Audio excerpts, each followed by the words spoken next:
On n'aura pas beaucoup.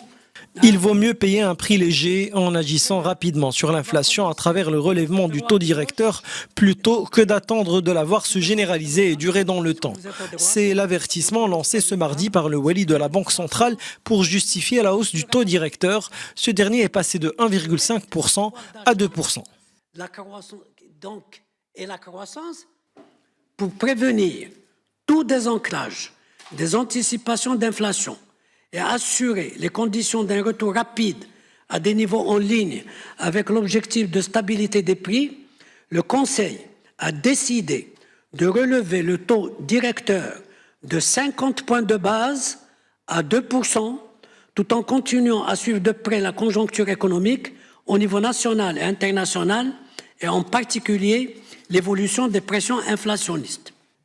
La décision de relever le taux directeur vise à juguler l'inflation, selon Abdellatif Jouahri. Ce dernier a notamment révélé lors de cette réunion certains chiffres clés relatifs à l'inflation. L'inflation a poursuivi son accélération entamée depuis septembre 2021 pour atteindre en août son plus haut niveau depuis mars 1992. Ça veut dire depuis 30 ans.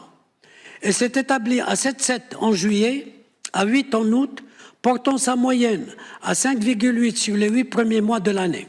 Cette évolution reflète principalement l'accroissement des prix des produits alimentaires et des carburants et lubrifiants.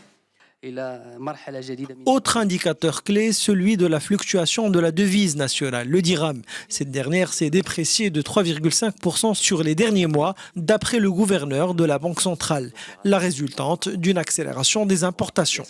En 2022, le taux de change effectif réel du dirham devrait se déprécier de 1,8 en 2022.